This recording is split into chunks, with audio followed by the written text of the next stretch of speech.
예, 책 이야기 함께 해주시는 분이죠. 골목책방 서성이다의 조태양 대표 나오셨습니다. 안녕하세요. 반갑습니다. 네, 오랜만에 뵙네요. 추석은 네. 잘 보내셨습니까? 네.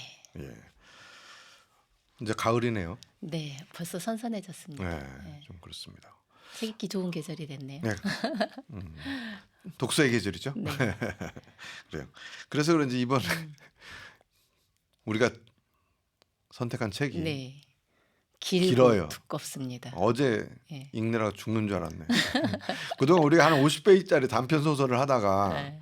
이번에 장편 소설이었잖아요. 네. 네. 일단 책 눈먼 자들의 예. 도시. 작가 소개부터 네. 할까요? 주제 사마라고 네. 포르투갈 사람. 네. 네. 어떤 사람입니까? 이분은 이제 포르투갈에서는 최초로 노벨 문학상을 받으신 분이고요. 네. 또 20세기 문학에 있어서 거장이라고 일컬어진 분이신데 이분이 1998년에 노벨 문학상을 받았거든요. 네. 그때 이제 수상위원회에서 이런 얘기를 했어요. 상상력과 아이러니가 풍부한 이야기로 현실에 대한 이해를 높여주었다. 이렇게 이제 노벨 문학상을 준 이유를 밝혔거든요. 네. 그런 것처럼 이제 이 작가는 인간의 어떤 본질이라던가 그다음에 사회의 어떤 실상을 꿰뚫어 보는 작가로 평가가 되고 있고요.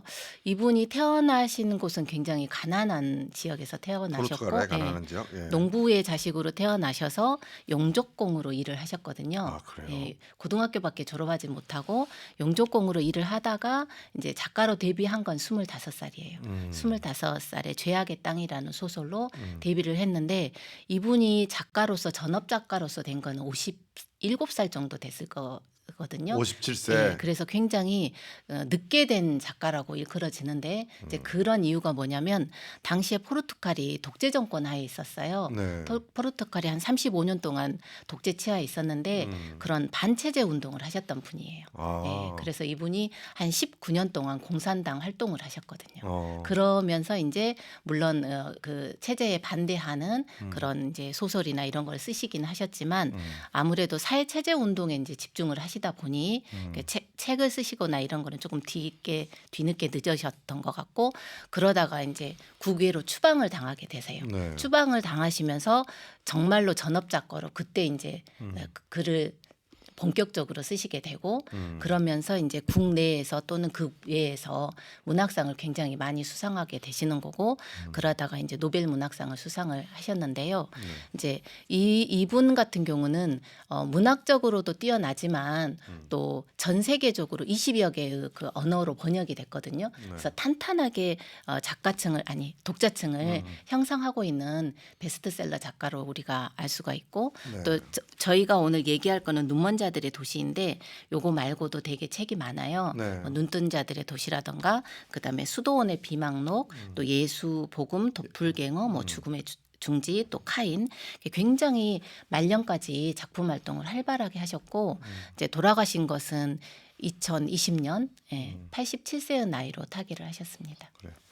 이렇게 보면 우리가 영화나 책 얘기할 때 보면 늦게 예. 하신 분들 많고 되게 그래서 우리가 많잖아요. 희망을 네. 좀 갖고 저도 아직 57세가 안 됐으니까 그 얘기 작가로서. 저번에도 했던 것 같습니다. 그리고 독재 체제에 반대했댔잖아요. 사실 그 독재 체제에 관한 비판이 이 책에도 들어가 있어요. 맞아요. 그죠? 예. 예. 그래서 역시 어떤 예술가들이나 작가들은 자기의 삶들이 작품에 반영되는구나. 그리고 예. 시대와 역사가 예. 그 책 속에 이렇게 투영된다는 생각이 그렇죠. 듭니다. 이분이 98년에 노벨 문학상을 받았잖아요. 네네. 그때가 제가 언론고시 준비할 때예요. 아, 근데 이 사람 노벨 문학상 타면 그거 다 외워야 되거든요. 신문지 언제 나올지 모르니까. 네. 그래서 노벨상 다 외운단 말이에요. 아, 그러면서 이 사람 그 문학상 타면서 나온 이제 용어가 있어요. 네. 환상적 리얼리즘, 리얼리즘, 마술적 네. 리얼리즘. 맞아요. 뭐 세 명 있잖아요. 마르케스, 마르케스, 보르헤스.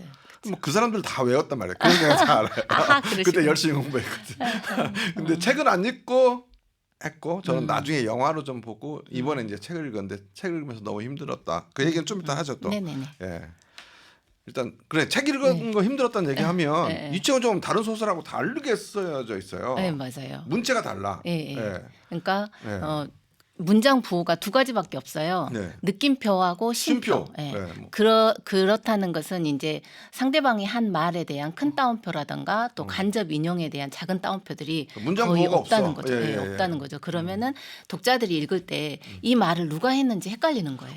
그냥 말을 그 줄을 나누지 않고 네네. 그냥 논문처럼 계속 쭉쭉 맞아요. 써요. 그러니까 예. 문단의 누가 했는지도 구별이 모르겠고, 없어요. 그러니까 읽으면서 되게 집중해야 되고, 예, 그러니까 읽는 속도가 느려지고. 맞아요. 그래서 이 책이면 한 서너 시간이면 읽겠다 했는데 6시간 넘게 걸렸단 말이에요. 그러니까 그게 아마 사람하고의 예, 예. 어떤 문체적 특징이라고 할 수 있죠. 이런 부분이 마술적 환상적 리얼리즘에 일조하는 부분도 있는 것 같아요. 그러니까 리얼리즘적인 부분이 있고 또 환상적인 건 이제 눈이 먼다는 것 네, 자체를 맞아요. 전제하고 있다는 네, 거. 네. 그러니까 현실에서 일어날 수 없는 없는 사실을 것을 갑자기 모든 사람들이 한꺼번에 네. 눈이 멀었다. 이런 네. 거는 굉장히 환상적인 요소잖아요. 그렇죠. 예. 근데 그 뒤에 사람들은 네. 사실주의적으로 표현하고 그렇죠. 그런- 현실에 대해서는 사실적인 얘기를 하되 인물이라던가 사건을 묘사하는 데 있어서는 네. 뭐 꿈이라던가 신화라던가 전설이라던가 동화라던가 네. 이런 환상적인 요소를 가지고 와서 얘기하는 걸 이제 환상적 네. 리얼리즘이라고 하죠. 그래서 읽으면서 참 힘들었다. 음. 그리고 또 이 책에 또 재밌는 건 뭐냐면 주인공들 이름이 없어요. 예, 맞아요. 그냥 나 의사의 아내, 첫 번째 눈먼 사람, 네. 첫 번째 눈먼 사람의 아내, 네. 검은색 안경을 낀 네. 여자 예, 예. 이렇게 나오죠. 예. 그거 얘기하기 전에 책 소개 네, 조금만 책 소개 하다 가야죠. 보면 예, 예. 저희들이 이제 너무 급히 들어가서 예, 예. 이 책은 그 85년에 1995년에 포르투갈에서 최초로 발간이 되었고 그리고 우리나라에서는 98년에 발간이 되었고요. 이거는 이 판본은 2022년 판본이거든요. 그러니까 주제 사람하고가 태어난 거를 100년을 기념해 가지고 이제 스페셜 에디션으로 만들었던 거고 그다음에 이제 뭐랄까 전 세계적으로도 굉장히 인기가 있었는데 네. 우리나라에서도 굉장히 이 책이 인기가 있었어요. 근데 사실은 대표작이라고 하지만 대표작이라고 하는 이유가 주제 사람하고를 전 세계 사람들에게 널리 알렸다라는 의미로 이제 대표작이라고 얘기를 하는 거죠. 눈먼자들의 도시. 네네. 네. 보면 저도 비슷해요. 이 책 있거든요. 네. 이 책인데 저도 이 책이 있어요. 음. 이번에 산 게 아니고. 아 옛날 거군요. 그러니까 그때 영화 보고 영화가 충격적이어서 10년 전인 것 같은데 그때 산 것 같은데 영화로까지 만들어졌으니까 대표작이라 할 수 있죠. 헐리우드에서 만들었잖아요. 그 줄리안 무어하고 마크 예. 버팔로가 주인공이었고 그래서 사실 영화는 좀 충격적이에요. 네, 저는 못 봤어요. 왜냐하면은 제가 이 책을 읽으면서도 되게 좀 끔찍한 장면들이 많이 나오잖아요. 그래서 인간의 잔인성들이 안에 되게 그래서 저는 묘사가 이거를 잘 눈으로는 못 보겠다. 어. 내가 상상은 할 수 있겠지만 눈으로 못 보겠다 이런 생각을 하고 이제 줄거리를 간단히 소개하자면 예. 이렇게 어느 날 한 사람이 눈을 자동차를 몰고 도로를 가다가 눈이 멀게 되는데 이제 그 사람을 도와주는 남자가 있어요. 그래서 그 남자도 눈이 멀게 되고 그다음에 그 최초로 눈먼 남자의 아내도 눈이 멀게 되고 그래서 이 사람이 이제 병원을 갔는데? 눈이 아프니까 병원에 갔는데 그 병원의 안과 의사도 눈이 멀게 되고 그 병원에 찾아왔던 환자들이 이제 같이 눈이 멀게 되면서 최초로 한 8명 정도가 7명 정도가 네. 이렇게 눈이 멀게 되는 거거든요. 네. 근데 이 눈먼 사람들을 정부에서는 어떻게 치료할 것인가가 아니라 격리해서 수용소로 보내버리잖아요. 그러니까 그것도 이 의사가 네네. 이걸 보고 하는 거예요. 왜냐면 진찰해 보니까 눈 멀 이유가 없는데 그렇죠. 눈이 멀었단 말이에요. 네네. 그래서 이게 뭐 전염병인가 해서 얘기하다가 나중에 자기도 눈이 멀고 당국에 네. 신고를 하죠. 네네. 그러면서 눈먼 사람들이 몇 명 더 계속 네. 생기니까 아 국가도 전염병이라고 생각하고 이 사람들을 일단 수용해서 격리시키는 전염병이 생기면 내가 격리해야 되니까. 네. 그렇게 하는 그리고 거죠. 이제 그 예. 수용소에 들어갔는데 유일하게 눈이 멀지 않은 사람이 이제 의사의 아내였잖아요. 그렇죠. 그래서 그 의사의 아내가 수용소의 그런 참상을 모두 목격하고 또 이 사람들이 어떤 인간성을 지켜낼 수 있도록 도와주면서 나중에 수용소를 탈출하게 되고 또 어느 날 최초로 눈이 먼 사람이 눈이 떠지게 되고 그래서 도시 모든 사람들이 다시 시력을 회복하게 된다는 그런 어떻게 보면 되게 간단한 이야기인데 네, 그렇죠. 예, 그 간단한 이야기를 이렇게 얘기를 하고 있고 나중에 눈 뜬 거는 거의 끝에 한 서너 페이지 남기고 맞아요. 눈 뜨니까 눈 뜬 거는 별로 중요하지 않고 눈먼 게 중요하죠. 예. 그리고 왜 눈이 뜨게 되었는지에 대한 이야기를 이제 설- 저희들이 조금 하면 좋을 것 예, 같아요. 그래요. 네. 그리고 익명성에 대한 얘기 하셨잖아요. 네. 그러니까 이름이 없어요. 예. 그러니까 보통 사람들은 주인공의 인물이 있는데 여기에서는 인물들의 이름이 다 없고 말씀하셨던 것처럼 그 사람들의 특징이라던가 뭐 면모라던가 이런 걸로 얘기를 하잖아요. 네. 근데 제가 생각할 때 그런 거는 익명성을 한 이유가 뭘까요? 그러니까 예, 예. 이름이라는 것은 우리가 상대방에게 나를 소개할 때 저는 조태양입니다라고 얘기하잖아요. 그러니까 이름이라는 건 나의 존재 자체를 얘기하는 거고 내 정체성을 의미하는 거거든요. 근데 눈이 뜬 사회에서 우리는 정체성을 어떻게 규정하는가라고 보면 눈에 보이는 걸로 규정한다는 거죠. 예를 들면 나의 외모라던가 아니면 사회적 지위라던가 아니면 부라던가 그러니까 그 사람이 눈에 갖고 보이는 있는 거. 네, 갖고 그렇죠. 있는 거, 예. 소유하고 있는 것 이런 걸로 우리는 우리의 정체성을 부여받고 그것을 마치 이름인 것처럼 얘기를 그게 나인 하는 것처럼. 거죠. 네, 나인 것처럼. 근데 여기서 책 속에서 내용을 보면 우리는 눈이 보이지 않는다. 그래서 우리는 상대방의 얼굴을 볼 수 없고 그래서 그 사람의 이름을 알 필요가 없다라는 얘기가 나오거든요. 나와요, 맞아요. 그리고 또 안과 의사가 이런 말을 해요. 내가 만약에 다시 눈을 볼 수 있다면 나는 그 사람의 눈이 아니라 그 사람의 영혼을 보리라. 그리고 그 사람의 마음을 보리라. 이름 말고 이런 얘기가 나오거든요. 네, 네. 그러니까 안과 의사가 얘기했을 때 그 이름이라는 거를 추측해 보면 이름이라는 것이 눈에 보여지는 것이라는 어떤 은유적인 걸 표현하고 있다는 거죠. 그래서 사실 그 익명성 얘기하면서 익명성만 잠깐 얘기하려 하는데 거의 주제로 지금 다가가가지고 주제 얘기 좀 이따 하고. 근데 저는 이제 이 익명성으로 나오지만 이 소설의 주인공은 의사의 아내예요. 아, 그렇죠. 그죠? 네, 그렇죠. 의사 아내가 처음부터 좀 다가오는 게 뭐냐면 어쨌든 남편이 그 눈이 멀어서 네. 수용소에 격리될 때 그 경찰인가 군인들이 와서 데리고 가잖아요. 근데 따라가잖아요. 자기는 보여. 네. 근데 남편을 케어하기 위해서 자기가 눈먼 것처럼 속여서 따라가는 거예요. 네. 수용소를. 네. 그러면서 이제 나중에 이제 뭐 어차피 줄거리에 다 나오죠. 온 세상이 다 눈이 멀잖아요. 네. 수용소 관리하는 그 군인들도 눈 멀고 뭐 방송도 눈 멀고 다 눈 멀었는데 혼자만 보는 거 네, 아니에요. 네. 이 여자만 혼자만. 네, 네.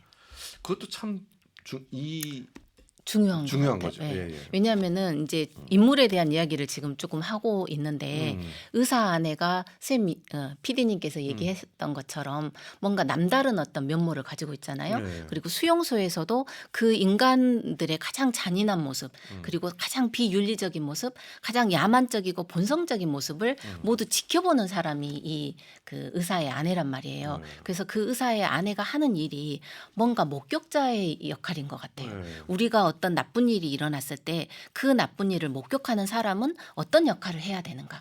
근데 우리는 사실 세상을 살아가면서 굉장히 불의한 일이나 부당한 일을 굉장히 많이 겪잖아요. 일상생활 속에서도 불합리한 것들을 많이 보는데 우리는 과연 이렇게 눈 뜨고 있는가라는 생각을 해보면 저는 의사 아내처럼 눈 뜨고 있을 수 없을 것 같거든요.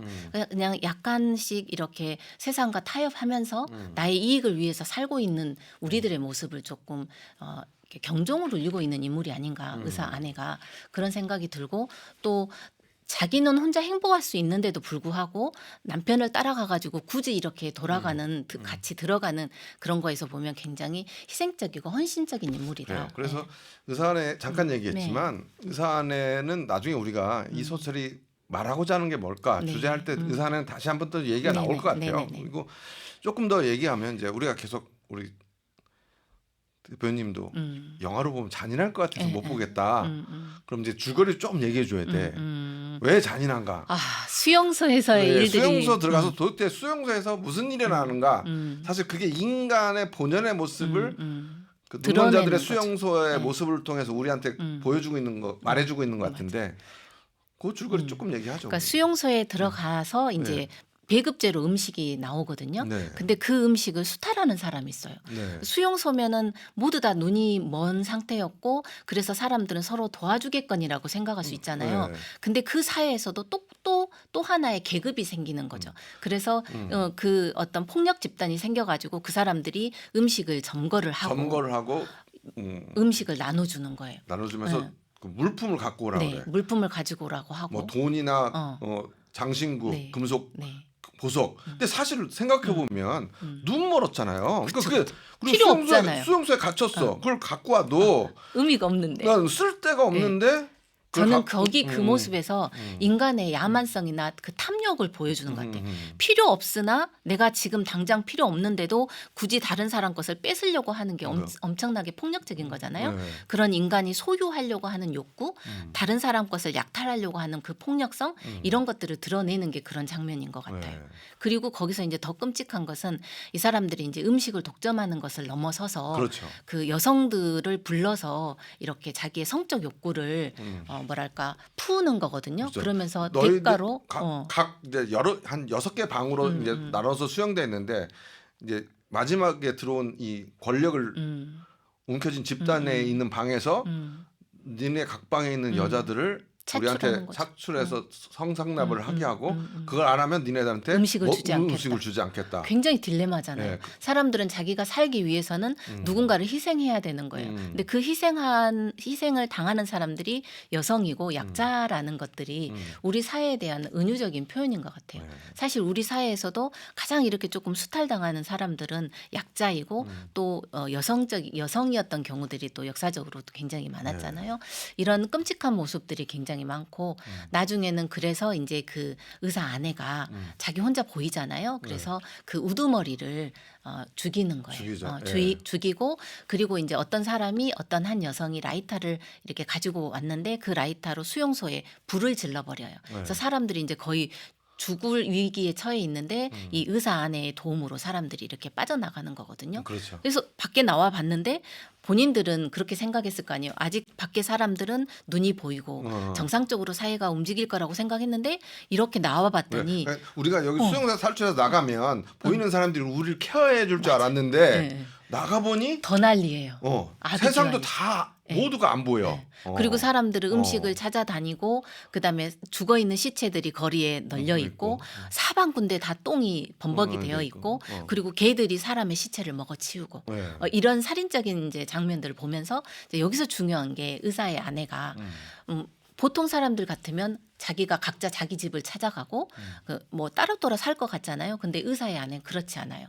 자기는 눈이 탈출해 온 보이기 때문에 자기 한 7, 8명을 네, 무리들. 계속 케어하는 케어하죠. 예. 예, 예. 그래서 본인의 집으로 데리고 가고 거기에서 이렇게 나름 씻기고 막. 그래서 저는 그 장면들이 굉장히 중요한 의미라고 생각되는데 생수가 몇 통 있었잖아요. 네. 근데 그 생수로 이렇게 사람들에게 물을 마시면서 가장 아름다운 유리잔에 한 잔씩 그걸 따라 주시고 이렇게 물을 먹거든요. 그러면서 저는 그 장면이 이런 죄악이라던가 어떤 야만성이 이런 물에 의해서 씻김을 받았다라는 느낌이 들고 그거를 약간 종교적으로 해석하면 뭔가 죄악을 벗었다라는 느낌이 들고 네.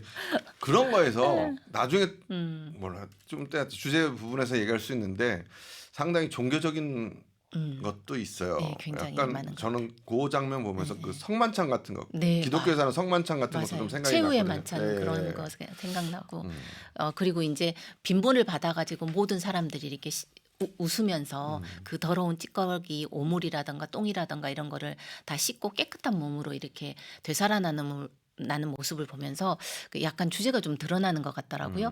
우리의 폭력성이나 야만성이나 이런 것들을 벗어서 우리가 어떻게 새로운 사람으로 이렇게 거듭날 수 있는가라는 부분이 저는 이 의사 아내의 모습인 것 같아요. 네. 그러니까 힘들고 고통스러운 사람들 속에서 본인은 유일하게 눈을 뜬 사람이고 이 어떤 야만성이나 이런 거를 목격하는 사람인데 이 사람이 자기만을 위해서 살지 않고 다른 사람을 위해서 희생하고 헌신하고 끝까지 다른 사람들의 먹을거리를 이렇게 혼자서 챙기는 그런 모습을 보이거든요. 네. 그러니까 결국 이렇게 끔찍한 인간의 야만성은 어떻게 해결할 수 있는가? 말하자면 이 의사 아내가 보여주고 있는 사랑과 헌신과 희생이라던가 배려 이런 모습으로 인해서 우리가 가지고 있는 이런 나쁜 모습을 이제 극복할 수 있지 않는가 이런 거를 이제 우리가 느낄 수 있을 것 같아요. 그렇죠. 그런 것들을 일단 한번 다 정리해서 또 한번 얘기할 텐데 사실은 줄거리 얘기하면서 우리가 좀 얘기할 거는 결국은 이 수용소의 모습이 우리 현대 사회의 현대 인간의 모습이 아니냐. 네, 맞아요. 결국 그런 그 그대로 큰 주제는 보여지고 아까 이제 그 의사 아내를 통해서 우리가 지향할 바는 이런 주제지만 또 그 환상적인 리얼리즘이라고 할 때 그 리얼리즘 측면에서는 이 눈먼 자들의 수용소에서 권력을 집중하고 권력을 독점하고 맞아요. 억압적이고 폭력을 행사하는 이 집단의 모습이 현대 우리 사회의 모습이 아닌가 이 얘기를 하고 싶은 네, 것도 맞아요. 있는 것 같아요. 그죠? 네, 맞아요. 예, 맞아요. 예. 그래서 보면 이제 말씀을 음. 영화를 안 보시겠다고 할 예, 정도로 예, 예. 이 영화가 되게 폭력적이고 야만적인 장면들이 묘사되는 말이에요. 그래서 제가 영화를 이렇게 네이버 검색해서 들어보니까 평점이 6점밖에 안 돼. 아, 그래서 그래요. 나는 이 영화를 재밌게 봤는데 왜 그런가 관람평을 쭉 보니까 그 폭력적인 장면에 대해서 분노하는 거야 사람들이. 그러면서 점수를 낮게 줬더라고. 우리 자신이 이런 존재인가, 그쵸? 예, 예. 내가 그래서 이 정도밖에 어, 안 되는가, 인간이라는 그래서 종이. 거기서 줄리안 모어가 음, 처음에 그 성상납하러 갔을 때 처음에 죽일 수도 있었는데 한 번은 당하고 두 번째 다른 무리의 여자들이 맞아요. 갈 때 따라가죠. 몰래 따라가서 예, 죽이잖아요. 예, 그러니까 예. 처음에 당한단 말이에요. 근데 그 장면이 조금 내가 볼 때 일반 영화를 보는 사람들은 불쾌했을 거예요. 그죠? 영화를 안 봐서 모르겠어요. 정말 아, 예. 저도 그 소설을 보면서도 어, 어, 어. 가장 끔찍했던 장면이 그 그 장면이었던 것 장면이잖아요. 같아요. 그렇죠? 예.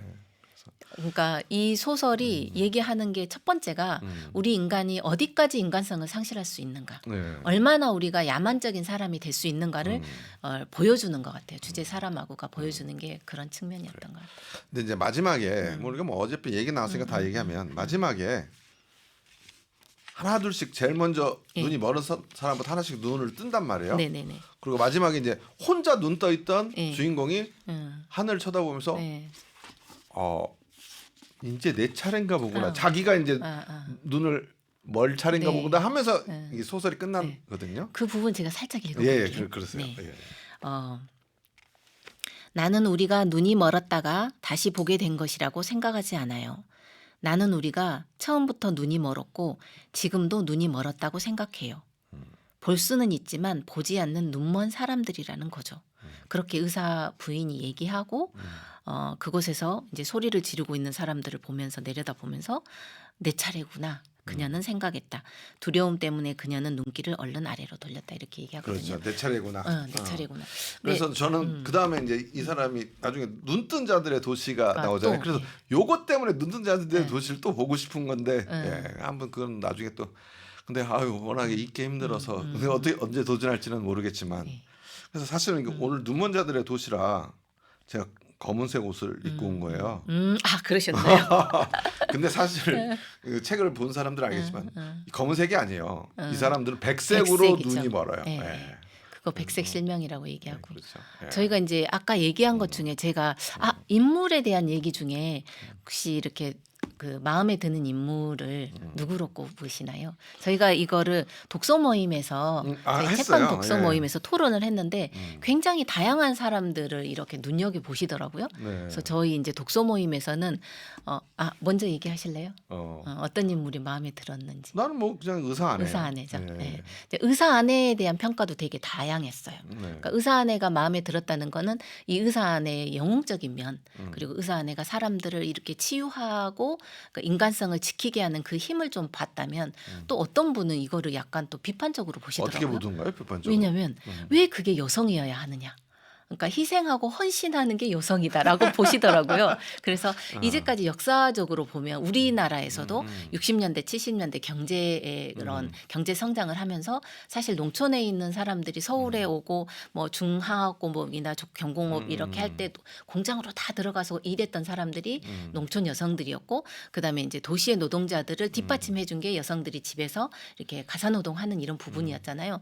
근데 이렇게 여성들이 약간 차별받고 억압받던 역사가 있었는데 왜 눈뜬 자들의 도시에서 사실 이 남성들이 중심으로 해서 이루어 나오는 사회인데 이 사회가 이렇게 몹쓸 사회가 됐는데 그것을 다시 회복하는 것은 왜 또 여성이어야 하느냐. 그래서 여성들이 말하자면 그 폭력을 당하게 되고 약탈을 당하게 되고 성추행까지 당하게 되고 강간을 당하게 되잖아요. 근데 그럼에도 불구하고 여성의 힘으로 또 여성들이 희생하고 헌신해서 이 사회를 또 눈뜬 사회로 만들어가고 있는 것 같이 보인다라고 해서 그래 왜 여성한테만 이렇게 힘든 걸 다 시키냐? 시키느냐. 그래서 그것도 조금 영웅으로 볼 수도 있으나 또 한편으로는 여성에게 너무 힘을 지우는 거 아니냐라고 또 볼 수도 있을 것 같고. 근데 그걸 반대로 생각하면 네.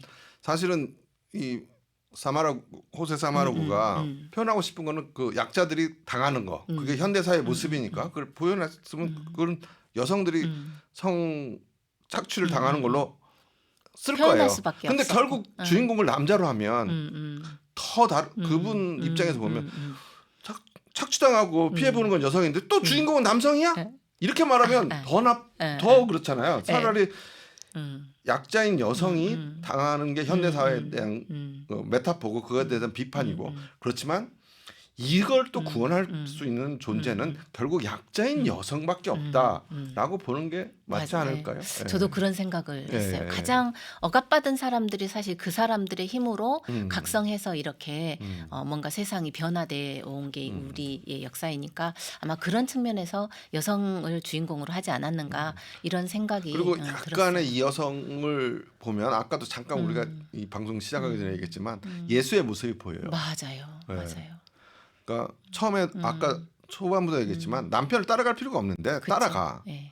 그리고 가서 계속 고민해요. 맞아요. 뭐냐면 나만 눈이 뜬 걸 내가 이 사람들한테서 공표하면 다 나한테 일을 시킬 거다. 그래서 힘들어해. 그렇지만 계속 그 일을 해. 맞아요. 그거 보면서 예수가 마지막 죽을 때 될 수만 있으면 나한테서 이 잔을 맞아요. 치워주세요. 맞아요. 어? 응.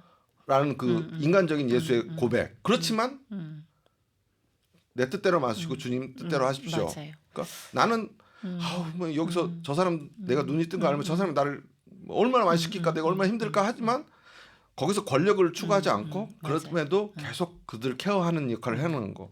딱 예수의 모습이랑 비슷하고 아까 그 물 방송, 나눠주는 것도 맞아요. 성찬식이랑 예. 비슷하고. 그리고 또 예. 방송 전에 또 얘기했던 것처럼 여기에서 이제 의사가 그 색안경을 낀 여성과 이렇게 성관계를 갖는 장면이 나오잖아요. 근데 그런 부분은 또 인간의 힘으로서는 이해할 수 없는 건데 그런 부분을 또 그럴 수도 있다라고 이해를 하고 그거를 뛰어넘는 모습도 보이거든요. 그러니까 여기서 조금 더 얘기하면 응. 이 의사는 그러니까 그 영화 관람편 보면 의사를 때려주고 싶다는 관람편이 많아. 의사가 제일 미운 거야. 왜냐면 자기를 케어하려고 이 여자가 여기 와서 이렇게 고생을 그쵸, 하는데 다른 중간에, 여자랑 그렇지. 거기서 이제 예쁜 검은색 안경 낀 여자가 등장하는데 그 여자랑 그 성관계를 갖잖아요. 근데 그걸 남편은 모르는 줄 알고 갔다가 근데 의사 아내가 다 지켜보면서 둘을 또 이렇게 다독다독 해주잖아요. 그래서 저는 의사를 보면서 무슨 생각했냐면 의사는 안과 의사잖아요. 네. 그래서 사람의 눈을 고쳐주는 역할을 한단 말이에요. 그런데 눈이 멀었었던 이 백색 실명에 대해서는 이 사람은 전문가가 아닌 거죠. 어떠한 역할도 할 수 없는 거예요. 그래서 이게 얘기하는 게 뭐냐면 그 사람이 전문가라고 하고 우리가 굉장히 과학적인 기술을 발전시켰지만 이 과학적인 기술이 즉 문명이라는 것이 과연 인간이 야만적인 상황에서 어떤 역할을 할 수 있느냐를 저는 얘기한다고 봐요. 네. 그래서 그렇게 전문인이라고 하고 교양인이라고 하고 이성을 가진 인간이라고 하는 이 의사가 얼마나 자신의 인간성을 놓고 그 밑바닥까지 떨어질 수 있는지를 또 보여주는 인물이죠. 그래서 저는 이 의사가 굉장히 의미 있는 역할을 했다고 봐요. 우리가 이렇게 다른 사람에게 있어서 난 전문가이고 난 괜찮고 나는 교양이 있는 사람이고라고 하지만 우리 마음속에 있는 어떤 비인간적인 모습이나 이런 부분을 드러내주는 역할을 했었고 또 우리가 가지고 있는 어떤 과학 기술이나 이런 것들이 과연 이 사회를 아름답게 만들어줄 수 있는 힘이 있는 건가라고 어떤 물음을 던져주는 게 또 이 의사의 역할인 것 같아요. 그러니까 네. 어떤 권력을 가지면서 폭력을 행사하는 현대 사회의 어떤 면도 비판하지만 네네. 그것에 대해서 반대하고 이성적인 걸 추구하는 어떤 문명에 있는 그쵸, 그쵸. 의사라는 사람이 네, 있는데 네. 이 사람이 자기의 지식이나 인류의 문명이라 이런 걸로 이걸 극복하려고 하지만 이 사람도 결국 한계가 있다. 네. 결국은 희생하는 의사의 아내, 모든 걸 감싸 안는 의사의 아내로 인류의 구원은 완성된다. 진짜 이렇게 얘기하면 완전히 이건 기독교적인 거예요. 그쵸. 근데 사실 더 아이러니는 이분이 무신론자라는 거죠. 그래서 저는 그렇게 생각해요. 우리가 어떤 종교라는 것이 겉으로 보이는 내가 교회를 다니니 성당을 다니니 이게 중요한 게 아니고 정말 자기 안에 어떤 그런 어떤 인간에 대한 자긍심이라던가 그런 걸 가지고 있느냐 없느냐가 저는 그 사람이 어떤 아름다운 사람인지 종교를 믿는지 이런 이야기인 것 같고 어떤 뭐랄까 시설이나 이런 거를 다닌다고 해서 그 사람이 종교인이라고 저는 생각하지 않아요. 유 얘기는 또 내가 혼날 수 있어서 여기까지만 하고. 예, 알겠습니다. 성상 거기서 보면 그러면 방금 성상, 약간 맞아요. 기본적인 기독교 어떤 체제 안에 들어와 있는 종교에 대한 약간의 비판적인 시각을 말씀해 주셨는데 그게 네네. 이제 여기 영화 소설에서 보면 성상이 훼손되는 모습. 그렇죠. 그 성당에 들어갔는데 성상을 누가 눈을 다 훼손시켜 놨어. 가려놨어요. 네. 그것은 같은 맥락에서 보시는 거예요. 예, 저는 이제 두 가지 의미로 해석하는데 사람들이 다 성상에 눈을 가려놓는데 거기에서 위안을 받으면서 기도를 하는 거예요. 그래서 이 사회가 이제 우리가 다시 눈이 뜨도록 뭐 해주십사 이렇게 기도를 하잖아요. 그리고 위안을 얻어요. 근데 그런 모습을 보면은 약간 맹목적인 어떤 신앙인의 모습을 보여주는 것 같거든요. 그러니까 마치 자기가 기도하는 것이 또 자기의 이야기가 신의 뜻인 것처럼 맹목적으로 믿는 그 사람들의 모습을 비판적으로 비판적으로 보여주는 것 같고 또 하나는 여기에서 어떤 표현이 나오냐면 신이 눈을 가렸다라고 얘기하거든요. 네. 그 말은 신이 이렇게 인간성을 잃은 사람들의 모습을 볼 수가 없다는 거예요. 그래서 저는 어떻게도 또 해석하냐면 인간들이 신을 잃어버린 사회가 됐다는 거를 예, 이렇게 은유적으로 표현하는 게 아닌가. 예, 저는 그렇게. 야, 난 조태현 대표님하고 이 방송하는 게 너무 좋아. 아, 그래요? 예.